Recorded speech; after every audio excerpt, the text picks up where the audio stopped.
દરેક નીતિની સામે કાયદાની રીતે ઊભો રહેતો SSK news channel.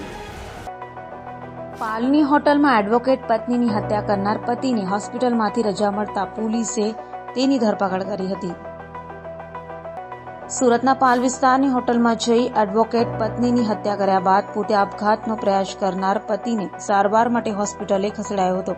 પાલની the blue હોટલમાં રોકાયા બાદ દંપતી વચ્ચે ઝઘડો થતા પતિએ પત્નીનું પેટ ચીરી નાખી હત્યા કરી હતી અને ત્યારબાદ પોતે આપઘાતનો પ્રયાસ કર્યો હતો, જેથી પત્નીની હત્યા કર્યા બાદ આપઘાતનો પ્રયાસ કરનાર પતિ સારવાર માટે હોસ્પિટલે ખસેડાયો હતો, જ્યાંથી તેને રજા અપાતા પોલીસ દ્વારા હત્યારા પતિની ધરપકડ કરી વધુ તપાસ હાથ ધરાઈ છે।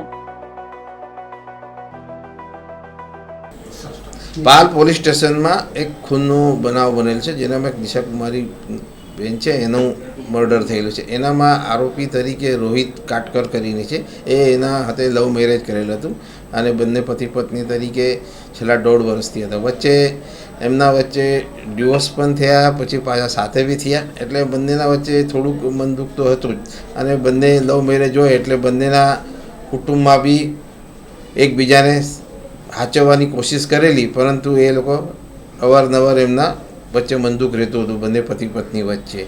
એટલે ગયા આ જે ખૂન થયું ત્યારે આ કામના આરોપી અને મરણ જનાર બેન બંને ભેગા થયેલ। એ લોકો પાલ વિસ્તારમાં કોઝવે બાજુ ફર્યા બી, અને ફર્યા પછી એ લોકો હોટલમાં રૂમ બુક કરી અને ત્યાં રહ્યામાં વચ્ચે ત્યાં પણ એમના વચ્ચે મંદુક થયેલ।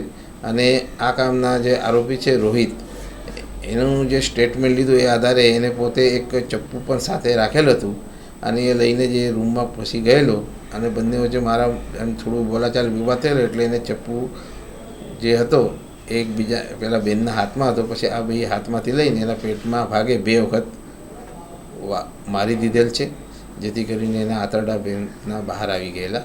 ત્યારબાદ શરીરના બીજા ભાગે પણ ઈજાના નિશાન થયેલ છે, જેથી એ બેનનું ખૂન થયું। પછી આને થોડું લાગી આવતા એને ડોલો નામની ગોળીઓ આવે છે, એ 45 જેવી સવારે લઈ લીધેલી। એના પહેલાં એના કહેવા મુજબ એને ઊંઘની ગોળીઓ પણ લઈ લીધેલી રાત્રે, એટલે બેભાન થઈ અને રૂમમાં જ પડી રહેલો।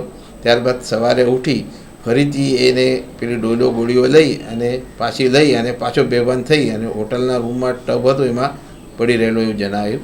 ત્યારબાદ એ સાંજે 4 વાગે ઉઠી થોડું બેભાન થઈ અને બહાર નીકળી ગયેલ। ત્યારબાદ આરોપી અડાજણ પોલીસ ચોકી ઉપર બી ગયેલો। એ દરમિયાન એના ઘરવાળાએ એની મિસિંગ કમ્પ્લેન બાબતે બી પોલીસ સ્ટેશન અડાજણમાં જાણ કરેલી। એ દરમિયાન આ આરોપી બી આવ્યો હતો, પછી પોલીસને જાણવા મળેલ કે આ પ્રકારનો બનાવ બનેલો છે, જેથી પોલીસ હોટલ પર જઈ અને પોલીસે ખૂનનો ગુનો દાખલ કરેલ છે। દરેક નીતિની સામે કાયદાની રીતે ઊભો રહેતો SSK ન્યૂઝ ચેનલ।